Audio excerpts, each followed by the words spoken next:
je suis tombé sur la vidéo d'un chrétien qui s'est converti à l'islam. Et moi, en tant que chrétien, bah, ça m'intrigue. Je veux savoir pourquoi il s'est converti à l'islam. Donc, je ne l'ai pas encore regardé. On regarde ça ensemble. On commente en direct. C'est parti. Je croyais que Jésus était mon sauveur. J'ai décidé que je voulais devenir prédicateur baptiste. J'ai essayé de convertir mon ami musulman pour qu'il devienne chrétien. Alors j'ai simplement lu ce que Jésus a dit et il a dit « Le Père est plus grand que moi ». Sur la croix, mon Dieu, pourquoi m'as-tu abandonné ?» Tout cela criait « Je ne suis pas Dieu ». Je ne suis pas Dieu. La Bible m'a ordonné de suivre le prophète Mohammed. Ok, bon, ça commence fort. Ok, le truc c'est que ça c'est un petit peu du cherry picking dans les paroles de Jésus. Voilà, il y a pas mal de personnes qui vont prendre juste certaines paroles dans l'évangile et dire regardez, ça montre que Jésus n'était pas Dieu. En réalité, pardon, désolé, je suis enrhumé. En réalité, il y a plein d'autres passages qui montrent clairement où Jésus manifeste clairement sa divinité. J'ai fait une vidéo complète sur ma chaîne principale de 2h30 qui prouve la divinité de Jésus. Donc je vais pas forcément rentrer dans les arguments de fond ici. Je vous invite à aller la voir. Voilà. Mais je pense qu'il n'a pas creusé. Par exemple, il cite le passage où Jésus dit le Père est plus grand que moi. Mais à un autre moment, Jésus dit le Père et moi sommes un. Et donc c'est un peu du cherry picking. Et si on prend l'ensemble des données que Jésus a dit, et bien ensuite. Donc on comprend que Jésus est Dieu, et quand il dit le Père est plus grand que moi, c'est juste cet acte d'amour et de soumission mutuelle qui dit, dans un acte d'humilité, d'abaissement, de kénose, Jésus qui dit à le Fils éternel qui dit à son Père tu es plus grand que moi, et le Père qui dit à son Fils tu es plus grand que moi, enfin chacun par amour met l'autre au-dessus de lui-même, parce qu'il y a une relation d'amour intratrinitaire, mais...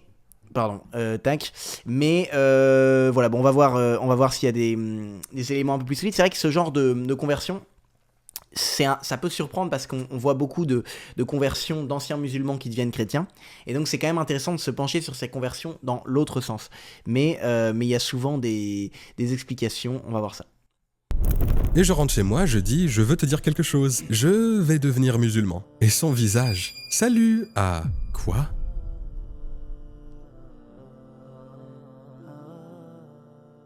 Assalamu alaikum frère Khalil Meek. Merci d'avoir accepté notre invitation. En tant que Towards Eternity, nous sommes très heureux de vous avoir avec nous. Je veux commencer par vous demander qui est Khalil Meek et pouvez-vous nous parler brièvement de votre vie ? Je m'appelle Khalil Meek, je viens de Dallas, Texas. J'ai grandi dans une famille chrétienne et Ah oui, je me disais que ça faisait un peu des voix d'IA, mais en fait parce que ça a été doublé, c'est sûrement un anglais. Et devenir prédicateur baptiste. En étudiant la religion comparée, j'ai embrassé l'islam en 1989. Donc il y a 34 ans, je suis devenu un fier musulman. Je suis aussi le fondateur du Fonds juridique musulman d'Amérique, qui est une organisation caritative nationale aux États-Unis qui aide les musulmans avec les affaires d'immigration, civiles et criminelles. Alors ce qui est marrant, c'est que donc en gros il a grandi dans la religion baptiste et finalement il s'est converti à l'islam quand il a cherché par lui-même. Donc en fait ça c'est assez classique, c'est-à-dire que la religion de notre enfance, quelle qu'elle soit, même que ce soit la vraie ou une fausse religion, eh bien de toute façon, si on ne se l'est pas appropriée, eh ben c'est facile de la quitter. Et moi c'est ce que je remarque, donc il a suffi d'à peine 1 minute 20 dans la vidéo, bon on continuera quand même, mais je m'attendais à un truc comme ça, c'est-à-dire que toutes les conversions... En fait, on peut dire qu'il y a des conversions dans tous les sens. Il y a des non-croyants qui se convertissent au christianisme, des musulmans qui se convertissent au christianisme, mais il y a aussi des chrétiens qui deviennent athées, des chrétiens qui deviennent musulmans, etc. Mais le point commun, en fait, de toutes les conversions, c'est que les chrétiens qui deviennent athées ou les chrétiens qui deviennent musulmans, etc., en réalité, ils n'étaient pas vraiment chrétiens. Et ils avaient une foi souvent donnée par leurs parents. En fait, ils ne croyaient pas vraiment ça. Et là, c'est un peu ce qu'il a dit. Alors après, on va voir la suite de son témoignage. Mais en réalité, ils n'avaient pas vraiment une foi personnelle, ils n'avaient pas vraiment rencontré Jésus personnellement. Puisque par définition, s'ils l'avaient rencontré personnellement, eh bien ils sauraient que c'est Dieu, et donc ils auraient continué à croire en lui. Donc on peut dire, sans exagérer, que toutes les personnes qui quittent le christianisme n'avaient pas rencontré vraiment Jésus personnellement. Par exemple, il y a aussi mon beau-frère qui a été élevé dans la religion catholique et qui a quitté la religion catholique et qui est devenu athée. Mais c'est pareil, c'est parce qu'il n'avait pas vraiment rencontré Jésus personnellement, sinon il ne l'aurait pas quitté. Donc j'ai l'impression qu'il y a cette possibilité de quitter, de perdre la foi chrétienne quand en fait notre foi n'était pas vraiment ancrée. Et moi-même d'ailleurs j'ai été élevé dans la religion catholique. Et quand j'ai grandi, j'ai été en rejet avec ça. En cherchant par moi-même, j'avais ce besoin de sens, cette soif de sens que je trouvais pas dans la religion catholique. Et donc j'ai été en rejet. Avant, par moi-même, après plusieurs mois de recherche, de comprendre, de faire cette rencontre personnelle, d'abord avec Jésus, puis avec l'Église. Et lui, cette personne, visiblement, n'avait pas fait cette rencontre personnelle avec Jésus. Et donc, une fois qu'on a cette soif de sens, on a besoin de chercher du sens quelque part. Et c'est vrai que les musulmans, ils ont ce côté peut-être plus radicaux, etc., de plus cette soif de sens, etc. Donc, ça répond souvent quand on a un besoin. Quand on a un besoin de sens fort, c'est aussi en fonction des rencontres qu'on peut faire. Et si on rencontre effectivement dans notre entourage des musulmans qui nous réveillent, qui nous stimulent, et je peux comprendre qu'on se convertisse si notre foi de départ n'était pas bien affermie. Votre vie, en ce qui concerne la foi, en quoi croyez-vous? J'étais un chrétien baptiste. Je croyais que Jésus était mon sauveur et tout ce qui allait avec cela. Oui, c'est ça, il croyait que Jésus était son sauveur, mais c'était quelque chose, c'était dans la tête, il n'avait pas fait ce chemin de la tête au cœur, c'est quelque chose de très intellectuel, il n'avait pas une vraie relation avec Jésus, sinon il se serait pas converti à l'islam. Donc, vous veniez d'une famille religieuse. Quelles étaient vos croyances? Eh bien oui, en grandissant dans une famille chrétienne, ma mère, mon frère, ma sœur et moi, nous allions à l'église le dimanche, et nous allions aux classes bibliques d'été. Et une fois, nous avons eu un prédicateur invité qui est venu dans notre église et qui a donné une présentation sur l'enfer. C'était une production vidéo qu'ils ont projetée sur un grand écran pour que nous puissions la regarder. Et ils avaient reconstitué des gens, mourants ou autres. Puis des anges arrivaient pour les emmener soit au paradis ou en enfer. Puis ils nous ont montré ce qui se passait en enfer. J'avais environ 6 ou 7 ans, en 2e ou 3e année à l'époque. Et c'est ce qui m'a vraiment effrayé. Donc je suis devenu chrétien cette nuit-là, et puis je suis allé dans mon voisinage pour inviter tous les enfants du quartier et leurs familles à venir le lendemain pour le revoir, vous savez, j'ai fait ça. Voilà, en gros, il est devenu chrétien par une peur de l'enfer, donc il a grandi dans une famille chrétienne, et avec cette peur de l'enfer qui a été mise, c'est ça qui a fait le fondement de sa foi. Donc effectivement, on fonde pas sa foi sur la crainte, sinon c'est pas solide du tout. Donc, il le reconnaît lui-même, là, il est en train de dire les sous-titres, là, je vois. Donc, c'était très émotionnel. Donc en fait, il n'avait pas vraiment la foi. Donc, on peut pas dire qu'il a perdu la foi. Et c'est ça le piège, c'est que parfois, on a l'impression qu'il y a des chrétiens qui se convertissent à d'autres religions, alors qu'en réalité, encore une fois, tous ceux qui quittent le christianisme n'étaient pas vraiment chrétiens. Donc c'était très émotionnel. Et puis en grandissant, c'est devenu une tradition du dimanche. Puis quand je suis allé à l'université, je n'ai pas pratiqué ma foi à l'université. Ma mère biologique est décédée dans un accident de voiture quand j'avais 1 an et demi. Suite à son décès, mon père a reçu une indemnité de l'assurance. Et les enfants, moi-même, avons tous reçu une indemnité d'assurance. Cela est resté dans une épargne, vous savez, croissante, jusqu'à ce que j'atteigne l'âge de 18 ans. Et puis cet argent m'a été donné en une seule fois. Donc à 18 ans, j'ai eu l'argent, j'ai eu la liberté, et j'ai beaucoup fait la fête à l'université.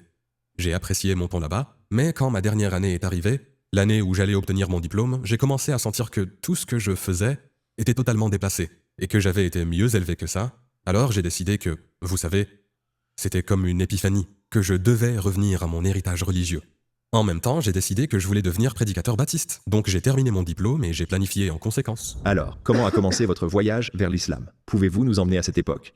Eh bien, mon voyage vers l'islam a commencé ma dernière année à l'université, quand j'ai décidé de devenir un prédicateur baptiste. J'ai décidé de ne pas quitter l'université et d'aller au séminaire, mais de terminer mon diplôme et ensuite d'aller au séminaire. Il me restait donc 1 an à finir. Et à cause de mon enthousiasme, j'ai commencé à entraîner tous mes amis, mes collègues, tous ceux que je rencontrais dans une conversation religieuse, afin de réfléchir à la manière de contribuer au salut des gens, n'est-ce pas? La mission entière était de les convertir au christianisme. Alors comment vais-je entrer en contact avec des personnes d'autre foi et les convaincre du christianisme?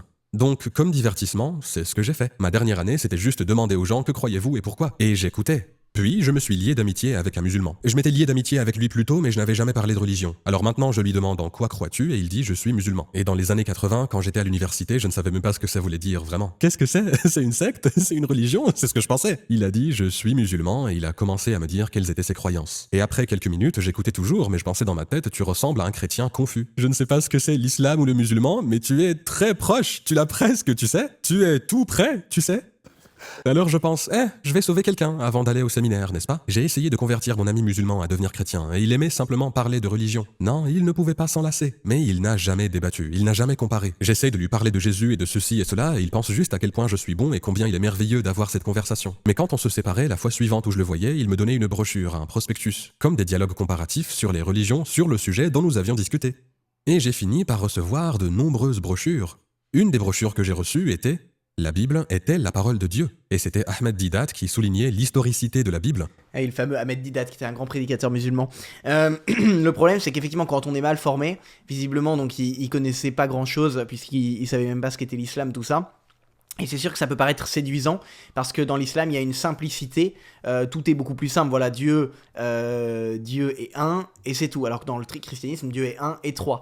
Trois personnes, une nature divine. Donc il y a quelque chose de plus simple dans l'islam. Dans l'islam, voilà, Dieu est vraiment uniquement transcendance, alors que dans le christianisme, Dieu est transcendance, mais il s'est aussi fait homme, pardon, il s'est abaissé pour se faire proche de nous. Donc il y a beaucoup de subtilités dans le christianisme, voilà, par exemple Marie est mère de Dieu, Marie est vierge et mère. Bon, alors ça on pourrait dire c'est plus propre au catholicisme, mais il y a beaucoup de doctrines, voilà, qui peuvent paraître un peu compliquées, et c'est vrai que parfois ça peut être assez séduisant l'islam quand on a un besoin de simplicité. Voilà, Dieu transcendance, voilà, le Dieu unique, et finalement c'est un petit peu la religion du Dieu unique et transcendant qui a remplacé parce qu'avant on pouvait dire c'était un petit peu le peuple juif, sauf qu'aujourd'hui on peut pas vraiment se convertir au judaïsme, c'est assez compliqué. Donc ceux qui ont soif un peu de se convertir à quelque chose d'assez simple, avec une transcendance, des prières, et puis voilà, et bien ça va se tourner vers l'islam. Mais en réalité, voilà, si on est mal formé, moi je comprends qu'on quitte le christianisme, hein. Encore une fois, moi-même, j'ai quitté la foi catholique parce que j'avais été mal formé. Et donc si on lit des livrets qui sont bien faits et qui vont en sens inverse, comme des livrets, des brochures d'Ahmed Didat qui certes, c'est vrai qu'il parle bien et tout ça, et si on n'est pas bien formé, eh ben je comprends totalement. Donc pour l'instant, ça ne m'étonne pas, enfin je veux dire, dans ces 5 premières minutes de documentaire, c'est vraiment un chrétien finalement... qui n'était pas vraiment chrétien, qui s'est converti, donc finalement, voilà. Et d'ailleurs, alors que dans l'autre sens, dans les autres conversions, c'est parfois ceux qui sont allés vraiment au bout de leur religion, par exemple, des musulmans qui ont beaucoup creusé, et qui finalement sont arrivés au christianisme. Alors que, en fait, c'est plutôt les chrétiens tièdes qui quittent le christianisme, et les musulmans ou les athées qui vont au bout des choses, qui arrivent au christianisme. Donc c'est pas du tout la même démarche, en fait. Et qui posait la question « Est-ce que ce livre est la parole de Dieu ?» Et il fait son analyse dans le livre. Le problème avec cela, c'est que je croyais que la Bible était vraie à 100%. J'avais grandi en la lisant, en l'étudiant, en participant à l'église, mais je n'avais jamais étudié l'historicité de la Bible. Comment avons-nous obtenu ce livre? Il y a des noms sur chaque chapitre, alors je suppose juste que ces individus l'ont écrit et qu'ils l'ont assemblé dans un livre, n'est-ce pas? Donc ce sont juste des gens dans le passé, inspirés par Dieu pour écrire ce qu'ils ont écrit. Mais j'ai dit, ça ne suffit pas pour prouver quoi que ce soit. Donc, je dois apprendre l'historicité de la Bible pour prouver son autorité à un sceptique ou n'importe qui. Je me suis dit, je vais me consacrer à cela. Alors maintenant, au lieu de me divertir avec des « en quoi croyez-vous et pourquoi », je me suis plongé dans l'historicité de la Bible pour pouvoir l'expliquer à quelqu'un d'autre. Dans ce processus, j'ai commencé avec une conviction de 100%. Puis j'ai commencé à apprendre comment nous avons eu la Bible. Lorsque vous commencez à examiner comment nous savons ce que Moïse, ce que Jésus, ce que les prophètes ont dit, et qu'ensuite vous regardez les copies ou les documents historiques, eh bien, à ma grande surprise, le Nouveau Testament, il n'y a pas de manuscrits originaux en araméen, qui est la langue de la Palestine à l'époque de Jésus. Donc là, pareil, en fait, il a voulu se renseigner honnêtement, et c'est bien, c'est tout à son honneur. Malheureusement, il n'a pas eu les réponses à ces questions. Alors qu'en réalité, voilà, c'est ce que, pareil, je vais pas me répéter, j'ai déjà montré dans une vidéo de 2h30 sur la divinité de Jésus, appuyé d'ailleurs sur les travaux, et je remercie de Mathieu Lavagna qui a fait un super livre là-dessus. Soyez rationnel, devenez catholique, voilà, qui montre que justement le Nouveau Testament, ce sont les écrits les plus attestés en fait de l'Antiquité, et que justement, enfin ce que dit cette personne là est faux. Ce sont des écrits très attestés, et beaucoup mieux d'ailleurs que le Coran. Donc finalement, il a juste pas eu les bonnes réponses. Et aujourd'hui, et c'est pour ça que cette parole de Osée chapitre 4 verset 6, moi ça me marque souvent, qui dit « Mon peuple périt faute de connaissance ». Et c'est vrai que c'est triste de voir combien de personnes en fait perdent la foi ou quittent la foi juste par ignorance en fait, parce qu'ils n'ont pas eu les bonnes réponses au bon moment. Enfin là, clairement, c'est quelqu'un qui a été élevé au christianisme. À un moment, il a cherché, il n'a pas eu les réponses. Il me fait vraiment penser à mon beau-frère qui est devenu athée. C'est assez marrant, et à beaucoup de personnes qui se vantent d'avoir creusé les choses dans le christianisme, d'être allé au fond des choses et d'avoir compris que c'était faux et d'en être sortis, alors qu'en réalité, on voit qu'ils sont restés qu'en surface et qu'ils connaissent très mal en réalité le christianisme, la foi chrétienne, ou plus spécifiquement la foi catholique. Il n'y a pas de document en hébreu, alors qu'il était juif et il préservait leur message auparavant tout en hébreu.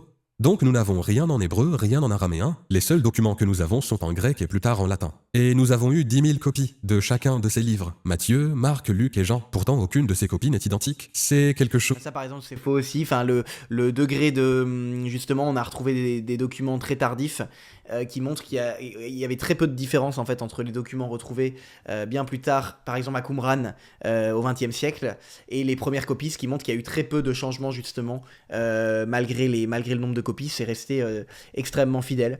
Mais voilà, il a malheureusement été mal formé, il a pas eu les réponses à ces questionnements, donc en soi, c'est cohérent. Je comprends qu'il soit parti du christianisme avec les réponses qu'il a eues, et on assiste souvent parfois à des allers-retours en fait, en réalité, des personnes qui étaient chrétiennes de naissance, qui ont commencé à chercher un petit peu, qui se sont donc éloignées du christianisme, et en cherchant vraiment profondément avec un cœur humble et ouvert, en creusant vraiment au bout des choses, qui sont redevenues chrétiennes. Comme dit la phrase, un peu de science éloigne de Dieu, beaucoup en ramène. C'est un petit peu pareil, un peu de recherche pourrait éloigner du christianisme, mais beaucoup de recherche y ramène. En tout cas, moi, c'est le chemin que j'ai fait personnellement.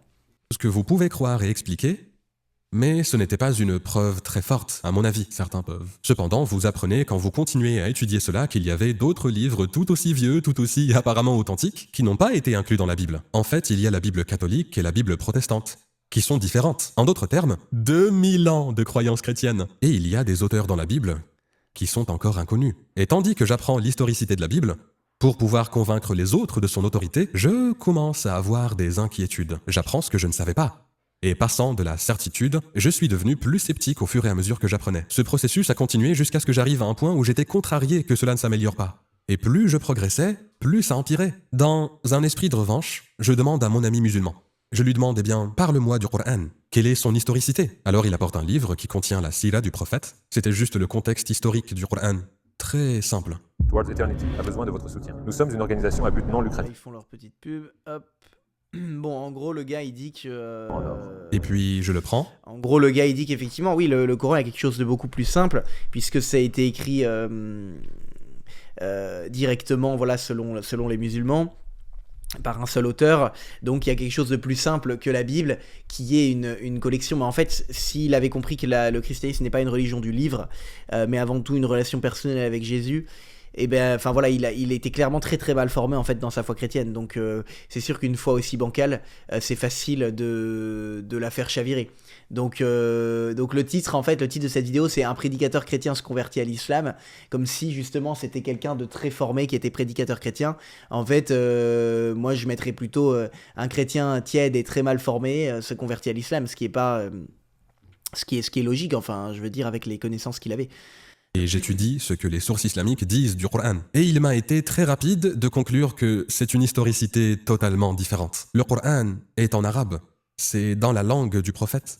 On peut le dater de l'époque du prophète. Il a été écrit et mémorisé depuis l'époque du prophète. Donc son historicité est très simple, n'est-ce pas? Cela ne prouve pas qu'un mot soit vrai, mais ça le rend authentique. Donc parce que les deux livres étaient si différents, et que le Coran n'avait pas les mêmes problèmes, je dirais, que la Bible, je me suis encore plus énervé. Je me suis dit, cela n'aide pas, j'espérais que tout le monde soit dans le même bateau pour que je puisse passer à autre chose, mais ça n'a pas aidé. Alors, en lisant davantage les livrets de Didat, l'un d'eux était Mohammed dans la Bible. C'était un petit livret qui disait « Mohammed est dans la Bible, pourquoi ne croyez-vous pas en lui ?» Je me suis dit, j'ai fréquenté l'église toute ma vie, j'ai parlé aux gens, écouté des gens, je n'ai jamais entendu son nom mentionné une seule fois, ni en bien ni en mal. Il n'est jamais venu dans aucun sujet. Jamais. Je ne le vois nulle part dans cette Bible, alors maintenant je suis compétitif dans les débats avec Didat, ses livres. Il m'a mis au défi. Alors si vous voulez qu'un chrétien prouve que Jésus est bien celui qu'il dit être, ils se réfèrent à l'Ancien Testament et diront « Hey, il est mentionné ici, il y aura un prophète qui fera cela, il vient de cette région, il fait ceci, il fait cela. » Je veux dire, et il correspond parfaitement, n'est-ce pas? Alors comment pouvez-vous le rejeter? Mais il n'est jamais mentionné Jésus dans l'Ancien Testament. Il n'y a pas de Jésus mentionné par son nom. Et chaque fois que je comparais les deux, je me retrouvais plus favorable à l'explication de Didat qu'à l'explication chrétienne. Cela devait...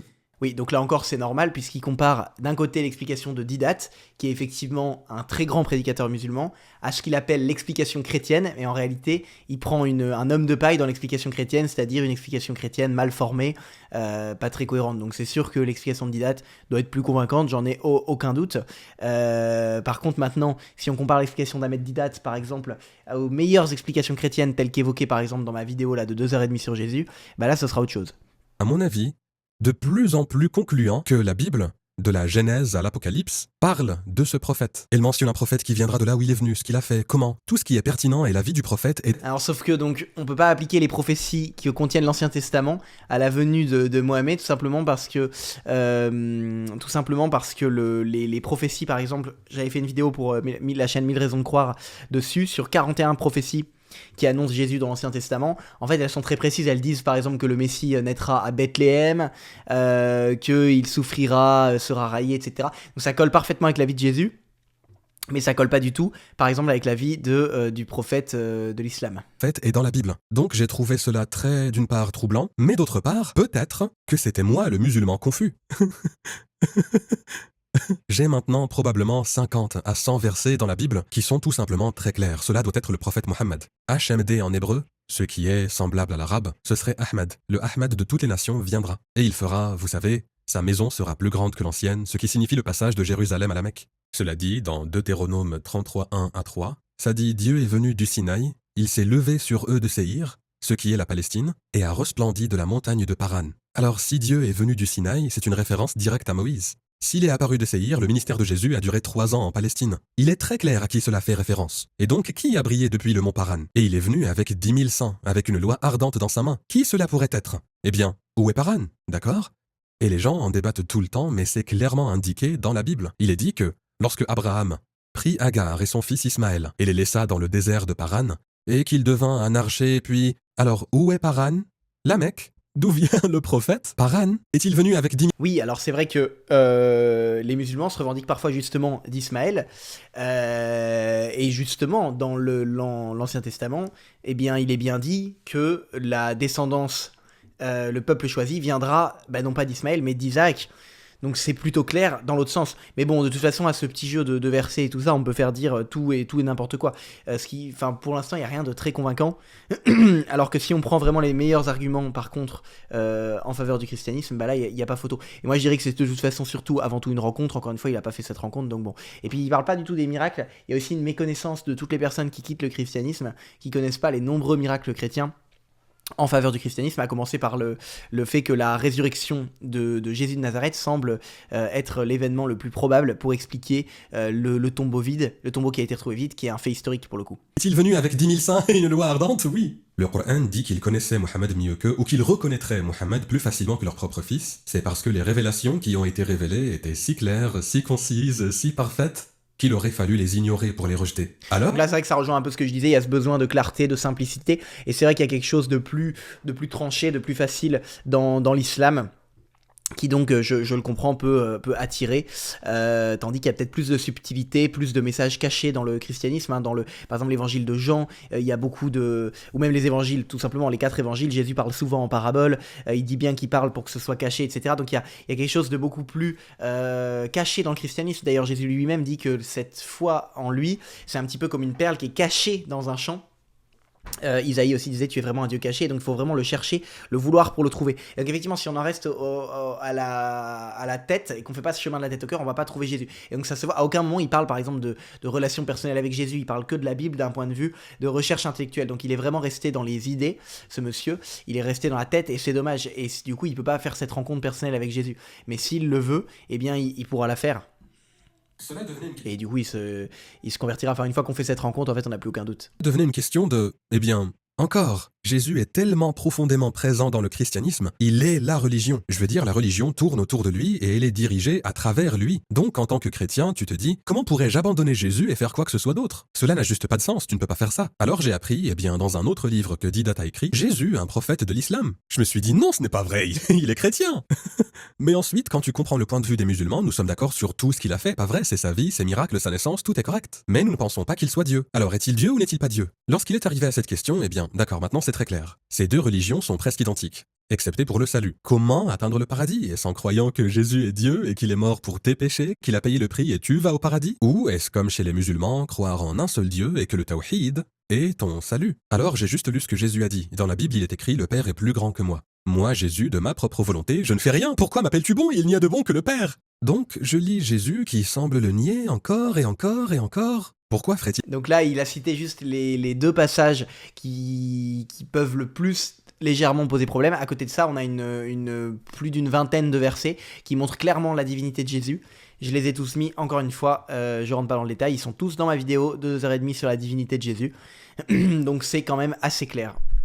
Est-il ça, n'est-ce pas? Comment cela arriverait-il? Maintenant, les apologistes disent que ce n'était pas encore le temps de se révéler. Mais, de toute évidence, on lui a posé la question plusieurs fois. Qui es-tu? Pourquoi es-tu ici? Et il leur répondait, tu sais, prophète, rien à voir avec mon père, et tu sais, il nous a appris à prier, notre père qui est aux cieux, et puis sur la croix, mon Dieu, pourquoi m'as-tu abandonné? Tout cela criait, je ne suis pas Dieu. N'est-ce pas? Et sans aucune apologétique théologique, c'est direct non, je ne suis pas. Alors je me... Donc il n'y a rien à commenter, hein. Il donne les arguments de son camp, mais en sens inverse, encore une fois, il y a énormément d'arguments en faveur de la divinité de Jésus. Par exemple, il dit clairement qu'il a le pouvoir de remettre les péchés, ça c'était un pouvoir qui était donné qu'à Dieu seul. Quand on se prosterne devant lui, alors qu'on sait qu'on pouvait se prosterner que devant Dieu, il contredit pas. Quand Thomas dit « Mon Seigneur et mon Dieu », pareil, il confirme, etc. Donc... non, mais bon, de toute façon, le but c'est pas de rentrer dans des arguments. Je pense que le gros problème c'est avant tout, de toute façon, que cette personne n'a pas rencontré Jésus personnellement, donc bon. Alors je me dis, d'accord, je suis finalement convaincu que la Bible me demandait de suivre le prophète Mohammed. Donc je suis allé à une mosquée à Denton où j'allais à l'école, et je suis arrivé, maintenant j'avais toute cette révélation en moi. Personne d'autre que moi ne sait ce qui se passe dans ma tête. Mais j'ai décidé que je voulais devenir musulman. Je ne suis même pas allé voir mon ami pour lui dire. Je suis juste allé à la mosquée, j'ai trouvé une mosquée à Denton et j'ai essayé d'ouvrir la porte, elle était verrouillée. Comment avez-vous fait votre shahada? Donc oui, je suis au masjid, c'est fermé. Alors je me suis assis sur le trottoir en pensant, tu sais, que vais-je faire, attendre que quelqu'un arrive ou bien partir? Je débattais dans ma tête. Je n'étais pas là plus de 5-10 minutes au maximum. Une voiture arrive, n'est-ce pas? Alors je me suis dit, ah bien, quelqu'un est là. Il sort de sa voiture et marche vers moi et il dit, puis-je vous aider? Et j'ai dit, oui, je suis ici car je veux devenir musulman. Et il ouvre la porte et c'était l'heure de la prière. Il m'invite à entrer, ils sont très excités, ils disent, tu sais ça et ça. Et je suis comme, je ne connais pas les piliers de l'islam, les articles de la foi. Je sais juste que ce que je comprends de ces deux religions, c'est qu'elles sont identiques sauf pour le salut. Soit la Trinité, soit le Tawhid. Je suis convaincu que le Tawhid est juste, donc je suis là, je veux... Alors pour ce qui est du salut, il faut que l'islam réponde à la question, on peut pas... Enfin, si on est sauvé par nos propres mérites, ce sera jamais suffisant en réalité. Dans le christianisme, effectivement, on considère que par nous-mêmes, on mériterait tous l'enfer en soi, puisqu'on a tous péché, c'est ce que dit Jésus. Si tu as insulté ton frère, tu es passible de la géhenne de feu, etc. Et parce que Dieu est juste, eh bien, on mériterait l'enfer. Mais comme Jésus a pris lui-même sur lui, il a expié pour nos péchés, il a pris sur lui la punition qui était méritée pour nos péchés, dit saint Alphonse de Liguori, le catéchisme aussi. C'est la théorie de la propitiation aussi, comme dit saint Anselme dans Cur Deus Homo, pourquoi un Dieu homme? Il fallait que ce soit un Dieu homme qui paye, et du coup il peut nous donner gratuitement le paradis tout en restant juste, parce que la punition a été payée. Mais du coup pour l'islam ça pose un vrai problème, soit Dieu est juste, et dans ce cas il peut pas nous donner le paradis parce qu'on le mérite pas, soit Dieu est miséricordieux, et dans ce cas, eh bien, il ne peut pas être juste. Les deux ne peuvent pas s'harmoniser. Ce qui fait que justice et miséricorde s'embrassent, c'est justement en Jésus. C'est Jésus qui réconcilie miséricorde et justice. Parce qu'en soi, elles s'opposent. La miséricorde, enfin la justice crie réparation, crie punition, et donc l'enfer, et la miséricorde crie le pardon. Mais les deux s'opposent et ne peuvent être réconciliés qu'en Jésus. Donc ça, je demande aussi... Comment expliquer, c'est un peu une impasse pour expliquer le salut bien dans l'islam. Donc s'il y en a qui veulent expliquer en commentaire, pourquoi pas, dans le respect bien sûr. Puis là, je veux devenir musulman, après avoir fait ma shahada. Ensuite, j'ai fait ma shahada, ils m'ont laissé partir avec un livre appelé Le Halal et le Haram, une version anglaise de celui-ci. Donc, c'est une histoire intéressante. J'avais ma femme, maintenant depuis 34 ans, à l'université, et nous n'étions pas mariés. Nous attendions que je termine mes études pour nous marier. Mais cela faisait 3 ans que nous étions ensemble. Nous étions fiancés, nous avions une date de mariage prévue. Je faisais toutes ces recherches mentales. Elle pensait que j'allais devenir prédicateur baptiste, et j'avais décidé que je voulais devenir musulman, tu vois. Mais je n'en parlais pas aux gens. Je faisais ça intérieurement tout ce temps. Donc quand je suis allé à la mosquée, que j'ai fait la shahada et que je suis rentré chez moi, j'ai dit je veux te dire quelque chose. Elle a dit quoi? Je vais devenir musulman. J'ai dit la shahada, je suis devenu musulman. Et son visage, elle m'a regardé, je veux dire de salut à... Quoi? Qu'est-ce que tu as fait? J'ai dit, je suis devenu musulman. Elle a dit, pourquoi tu as fait ça? Et elle a commencé à crier et à se fâcher. Et elle dit, je ne sais pas d'où ça vient, je ne vais pas. Et elle a commencé à dresser une liste des choses qu'elle ne ferait jamais. J'ai dit, calme-toi. Sois juste heureuse pour moi, je me fiche de ce que tu fais. Tu vois? C'est pour moi. Alors elle s'est calmée. J'ai eu ce livre, Le Halal et le Haram, tu vois, donc je lisais. Et j'ai rapidement appris que les musulmans ne font pas de riba, l'intérêt. Donc là aussi, il dit il a lu pas mal de choses, etc. Et c'est vrai qu'on a besoin, on est heureux en fait on a besoin de nouveautés en fait, et c'est vrai qu'il y a aussi ce phénomène, c'est que par rapport à la religion dans laquelle on a grandi, quand on cherche un petit peu de la nouveauté et tout ça, c'est plus facile d'aller voir ailleurs, et alors que malheureusement il aurait pu trouver une nouveauté dans sa compréhension même de la foi chrétienne, qui visiblement il l'avait assez mal comprise. Intérêt. Eh bien, j'avais obtenu mon diplôme en finance. Je me spécialisais dans les taux d'intérêt. Comment faire de l'argent avec de l'argent. Et je ne serais plus un ministre baptiste. Donc, je me suis dit, d'accord, que vais-je faire? Alors je commence à chercher n'importe quel travail que je peux trouver. Et je suis embauché en tant que représentant commercial pour une entreprise de transport. Donc appelez les entreprises au téléphone en disant, utilisez nos lignes de camions pour expédier vos produits. D'accord? J'ai commencé ça juste pour avoir un revenu. Je lis un peu le halal et le haram. Et il est écrit que les musulmans ne mangent pas de porc. Je me suis dit, la vue des chrétiens était que le porc était mauvais, Jésus est mort, tout est devenu pur. Donc on peut le manger maintenant. Donc j'ai grandi en mangeant du porc. Eh bien, les musulmans ne mangent toujours pas de porc, donc je vais voir ma femme, je lui dis j'ai appris quelque chose. Elle dit quoi? Je dis les musulmans ne mangent pas de porc, donc quand tu prépares le dîner ou quoi que ce soit, ne me le donne pas, laisse-le juste de côté. Elle dit qu'est-ce que tu as? Je veux dire, elle me donne ce regard triste, un peu énervé, comme si je venais de rejoindre une secte. C'est ce qu'elle pensait. Et elle dit je ne vais pas faire ça. Et elle continue de dire ce qu'elle ne va pas faire. Je dis ne t'inquiète pas, fais ce que tu veux. Laisse-moi juste être heureux. Je lis quelques pages plus loin et il est écrit que les hommes musulmans ne portent pas d'or. Eh bien, j'avais déjà choisi une alliance en or. Je suis allé la voir, je lui ai dit peut-on changer cette bague en argent? Elle a enlevé sa bague de fiançailles et l'a lancée à travers la pièce en disant je ne vais pas le faire. Elle s'est fâchée, puis elle s'est calmée. Et puis je ne vais jamais. Et je me suis dit d'accord, mais elle, pour faire court, nous avons fini par. Je l'ai convaincue d'aller à une mosquée et de se marier islamiquement. Et puis je suis allé à l'église et j'ai fait tout le mariage comme nous l'avions déjà prévu. Donc 2 mariages. Mais elle me tolérait juste. Elle m'aimait vraiment, mais elle pensait que ce que je faisais était étrange. Et j'ai rencontré la communauté musulmane à Omaha et ils m'ont invité. Ils m'ont traité comme une rockstar. Tu es blanc, tu es musulman, on t'aime, tu vois. J'étais heureux de découvrir qu'ils avaient une bibliothèque dans la mosquée avec des livres sur la religion comparée ou des vidéos de da'wa ou des débats de chrétiens avec des musulmans sur, je veux dire, plein de choses très intéressantes. Donc j'ai commencé à les emprunter, à les emmener à la maison et à les lire, puis dire à ma femme regarde ce que j'ai appris, regarde ce que j'ai appris. Et elle écoutait pendant un moment, puis au bout de 5-10 minutes, elle disait ça y est, je ne veux plus entendre, j'en ai assez, laisse-moi tranquille. Mais un jour, je rentre à la maison et c'est après plusieurs mois où je lisais, regardais des vidéos, faisais des choses. Je suis tout excité, je suis musulman, je fais ça. Et elle remarque des changements en moi. Ce n'est pas une menace pour elle, elle observe simplement. Et elle dit, je veux rencontrer d'autres musulmans. Je lui réponds, oh, je ne suis pas assez bien pour toi, c'est ça? alors je vais à la mosquée et je dis, ma femme a dit qu'elle voulait rencontrer d'autres musulmans, qu'en pensez-vous? Ils ont dit, eh bien mon frère, nous avons une halaqa, tu vois. Un groupe de familles se C'est vrai que là, son épouse, elle a vu un plus plutôt qu'un moins à partir de sa conversion. Et donc c'est pour ça qu'il lui a donné envie de rencontrer d'autres musulmans. Mais parce que, effectivement, encore une fois, il n'était pas vraiment chrétien avant, donc c'est très facile d'avoir plus. Il est passé de pas chrétien avec juste une idée intellectuelle de la Bible et de l'enfer suite à son expérience d'enfant, à musulman qui essaye de vraiment vivre sa foi. Donc évidemment que c'est beaucoup plus porteur d'essayer de vivre sa foi, même dans l'islam, que d'être un chrétien qui ne vit pas sa foi. Donc du coup, c'est une marge pour lui, c'est une marge de plus en fait. Mais s'il continue à creuser, ça m'étonnerait pas qu'il fasse un aller-retour et qu'il revienne à la foi chrétienne, mais cette fois la vraie foi chrétienne, comme une marche encore supplémentaire, une vraie relation personnelle avec Jésus. De famille se réunit dans une maison le vendredi et nous faisons le tafsir du Coran, un peu de discussion. Ensuite, nous mangeons, nous prions, puis nous rentrons chez nous. Il a dit pourquoi ne pas l'amener à la halaqa? Nous pourrons tous nous visiter. J'ai dit super. Alors nous allons à la première halaqa. Et c'est la première fois qu'elle voit des femmes musulmanes et des enfants et des hommes interagir tous dans un environnement normal, tu sais, dans la vie quotidienne. Et elle a aimé. C'était quelque chose qu'elle n'avait pas prévu. Je ne sais pas ce qu'elle attendait, mais c'était comme positif pour elle. Donc nous allons à 1 ou 2 halaqas d'affilée. Et la prochaine fois que nous y allons, elle dit est-ce que ça vous dérangerait si je prie avec vous cette fois? Et je pense, ok, tu veux être... Non, je ne veux pas être musulmane, mais chaque fois que vous vous arrêtez tous et que vous vous levez pour prier, je suis assise, je regarde. Il y a quelque chose en moi qui veut se joindre à vous. J'aimerais faire partie de ça, ce serait bien. Donc je dis, ouais, tu peux juste te joindre, il te suffit de t'aligner et de suivre, tu sais. Elle ne sait même pas quoi dire, elle limite juste les mouvements, mais elle voulait faire partie de la prière, d'accord? Quelques halaqat de plus, et je rentre à la maison un jour et elle me dit, je pense que je suis prête. Je dis, prête pourquoi? Pour être musulmane. Mais je ne vais pas, et elle me donne cette liste de choses qu'elle ne va pas faire. Je me dis, ça va de mon côté. Ouais, d'accord, bien, tu vas être... Elle devient musulmane. Pour faire court, tout ce qu'elle disait qu'elle ne ferait jamais, elle le fait maintenant. Pouvez-vous nous dire ce que vous avez ressenti lorsque vous avez dit la shahada? Eh bien, je vais te dire une chose. Dire la shahada était juste mécanique pour moi. Mais immédiatement après être devenu musulman, tu remarques quelque chose que tu n'avais jamais remarqué auparavant. Juste rebondir un petit peu sur la conversion de son épouse. Eh bien, effectivement, on est souvent par imitation, enfin, on se convertit aussi par rapport à notre entourage. Et c'est pareil quand on devient chrétien, c'est parce qu'on a entendu des personnes parler de Jésus, on a vu qu'ils avaient un feu, une joie, etc.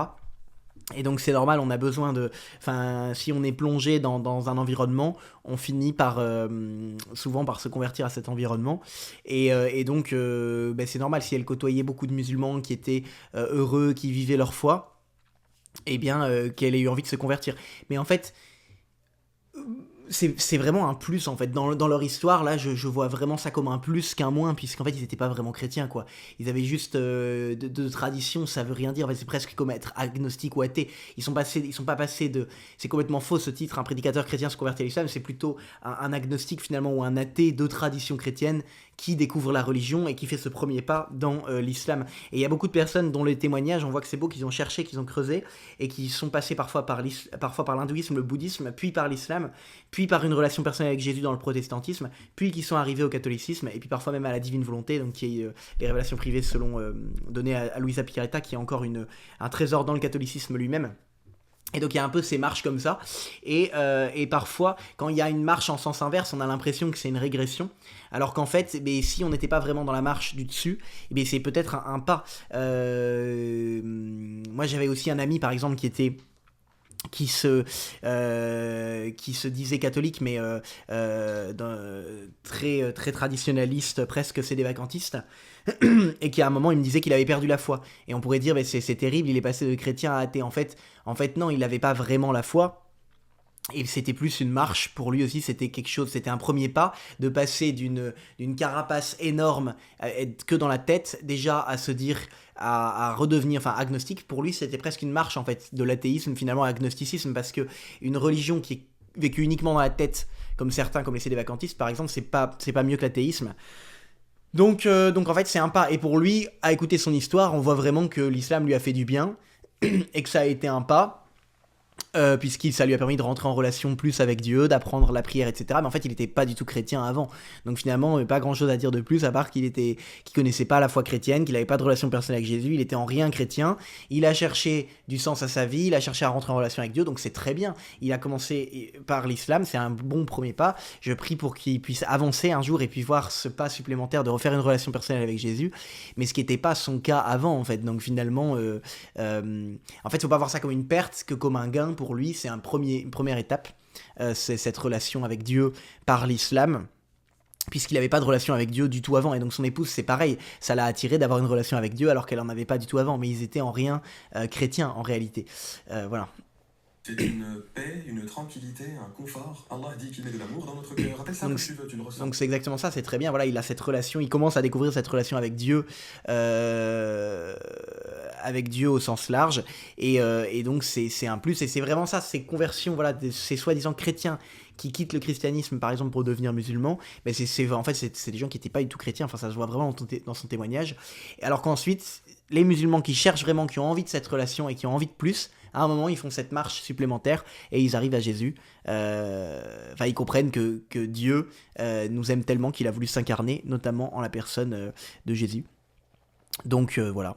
Et tu ne savais pas que tu avais ça. Entre moi et n'importe qui d'autre dans ma vie, il y a toujours un certain niveau de barrière que tu maintiens, et tu ne t'en rends même pas vraiment compte, n'est-ce pas? Je veux dire, ce sont des amis, ce sont mes amis, je fais tout avec eux. Quand tu deviens musulman, et que tu dis assalamu alaykum à un inconnu, ou que tu rencontres quelqu'un que tu connais, et le sentiment que tu as, tu remarques que quelque chose manque. Et c'est cette barrière que tu as toujours eue, que tu ne savais même pas qu'elle était là. Et une fois qu'elle disparaît, tu ressens vraiment... C'est une connexion spirituelle qui n'existait pas avant de devenir musulman. Et c'est un sentiment très addictif. Donc oui, c'est exactement ça. En fait, il connaissait pas la spiritualité, et il est vraiment passé de athée à musulman. Enfin, je me répète un petit peu, mais c'est exactement ça dans ses dires. Il connaissait pas cette relation avec le surnaturel finalement, et donc il a fait cette rencontre personnelle avec Dieu pour commencer. Il n'a pas encore fait cette rencontre avec Jésus. C'est un peu comme cette vidéo que j'avais sortie, que je vous conseille, des cercles concentriques. On peut d'abord rencontrer Dieu, ensuite on peut rencontrer Jésus, ensuite on peut rencontrer l'Église, etc. À chaque fois, c'est un plus. Voilà, lui il n'avait pas fait cette rencontre personnelle avec Jésus, donc il est passé de l'étape 0 à l'étape 1 et non pas de l'étape 2 à l'étape 1 en fait, comme peut le laisser penser le titre. Quelle a été la réaction de votre famille et de votre cercle proche à votre conversion à l'islam? Au début, mes parents ont toléré, tu sais, en paraissant heureux pour moi ou quoi que ce soit. Ils pensaient c'est juste une phase, il va passer à autre chose, n'est-ce pas? C'est juste quelque chose qu'il traverse, il est jeune, il est stupide, il va passer à autre chose. Donc, il n'y avait pas de friction dans notre famille. Sa famille était un peu plus réservée. Son père était tellement en colère contre elle qu'il, disons, l'a un peu désavouée. Mais elle était mariée et elle n'avait pas besoin de lui, tu sais, à part pour être un père. Donc ils n'ont pas parlé pendant 10 ans. Et son père était déjà divorcé de sa mère, donc ils vivaient séparément. Sa mère était, tu sais, si tu es heureuse, je suis heureuse. Mais sa mère était très mal à l'aise de sortir en public avec ma femme quand elle a commencé à se couvrir. Donc quand elle se couvrait, elle demandait « Tu peux l'enlever quand tu es avec moi, n'est-ce pas ?» Et elle s'inquiétait des regards des autres sur elle. Mais c'était un problème mineur, et elle s'y est finalement habituée. Et son père a finalement accepté non seulement la situation, mais est devenu ami avec elle. Puis, dans sa vieillesse, il a emménagé chez nous. Nous nous sommes occupés de lui jusqu'à sa mort. Leur relation s'est terminée sur une note très positive. C'était un peu gênant au début, mais j'ai entendu des histoires horribles, donc j'ai eu de la chance. Nous avons eu de la chance. En ce qui concerne le prophète, sallallahu alayhi wa sallam, qu'est-ce qui vous a le plus impressionné chez lui? Ce que tu aimes chez le prophète, c'est qu'il a traité chaque problème auquel nous sommes confrontés aujourd'hui, que ce soit les médias, ou les abus, ou la violence, ou la rhétorique avec sa propre famille, sa propre communauté. Nous avons des super-héros dans la tradition américaine, n'est-ce pas? Tous les super-héros que tu peux imaginer. Eh bien, la raison pour laquelle nous avons des super-héros, c'est que les gens voient les limites de chacun, n'est-ce pas? Et aucun de nous n'a ces qualités de super-héros. Donc si nous ne pouvons pas résoudre des problèmes, nous aurions un super-héros qui interviendrait et remettrait les choses en ordre. Eh bien, quand tu comprends qu'un homme dans un désert a reçu une révélation à une époque d'ignorance extrême, et de violence et de tout ce que tu peux imaginer, et comment cela a résonné d'une seule personne à travers le monde entier en si peu de temps. Un super-héros qui sait comment provoquer le changement par lui-même, ses compagnons, par les suiveurs, c'est plus inspirant qu'un personnage mythique ou fictif. Donc tu remplaces un peu tes héros par de vraies personnes. Enfin, il y a quelqu'un dans le public, parmi ceux qui nous regardent maintenant, qui est attiré par l'islam, mais qui a peur de la réaction de ses proches ou de son cercle intime. Que voudriez-vous dire à cette personne? Puis-je lire ma réponse? J'y ai réfléchi une seconde, et je ne les aiderai pas le jour du jugement. Lorsque tu te tiens seul, face à ton Seigneur ou à ton Créateur, la croyance est une décision personnelle que chacun doit prendre. Tu dois répondre à la question « Pourquoi suis-je ici? Où vais-je? Que dois-je faire ?» Personne n'est chargé de ta responsabilité, ni ne participera à ton succès. Une forte conviction dans la foi surmontera tous les obstacles, barrières ou réactions. Une fois que tu connectes ta tête et ton cœur, tu trouveras une paix inébranlable et une force inébranlable. Donc si tu t'inquiètes des réactions des autres, ne le sois pas. Agis avec sincérité, conviction et fais confiance à Dieu. Il sera là à chaque étape du chemin. Il l'est déjà. C'est intéressant. Il dit justement, une fois qu'on connecte sa tête et son cœur, et bien voilà, je vais pas trop me répéter. Pas grand chose à dire de plus, si ce n'est que je suis heureux pour lui, puisqu'il est passé de l'étape 0 à l'étape 1, il est passé de zéro relation avec Dieu à une relation avec Dieu, donc c'est chouette pour lui, et je lui souhaite un jour de rencontrer Jésus personnellement, ce qui n'était pas son cas avant, donc il n'est pas passé enfin voilà, pour résumer, c'est pas du tout un passage du christianisme à l'islam, mais un passage de l'agnosticisme ou de l'athéisme à l'islam finalement, donc d'un manque de relation personnelle avec Dieu à un début de relation personnelle avec Dieu, et ensuite peut-être un jour il fera cette relation personnelle, il découvrira cette relation personnelle avec Jésus. Voilà, faut voir ça comme une avancée, et voilà, pas grand chose à dire de plus, mais en tout cas je n'ai pas trouvé pour l'instant de vrais témoignages de personnes qui avaient vraiment fait cette rencontre personnelle avec Jésus et qui sont devenus musulmans ou athées, puisque de toute façon une fois qu'on a fait cette rencontre personnelle, par définition, il n'y a pas de marche arrière. Donc je demande à voir, si un jour vous me trouvez un documentaire, un témoignage dans ce sens, ce sera vraiment intéressant, mais là c'était pas très concluant finalement. Alors qu'en sens inverse, il existe des dizaines de témoignages de musulmans qui cherchaient à prier plus, etc., qui cherchaient à se rapprocher de Dieu et qui ont fait cette rencontre personnelle avec Jésus et qui a plus jamais eu de marche arrière. Beaucoup de gens qui voient aussi Jésus, des musulmans qui voient Jésus en songe, qui se convertissent au christianisme ou qui voient Jésus pendant des EMI. Voilà ce que j'avais à dire, mais on peut en discuter en commentaire. N'hésitez pas à me donner vos avis et ce sera avec joie. Ciao les amis.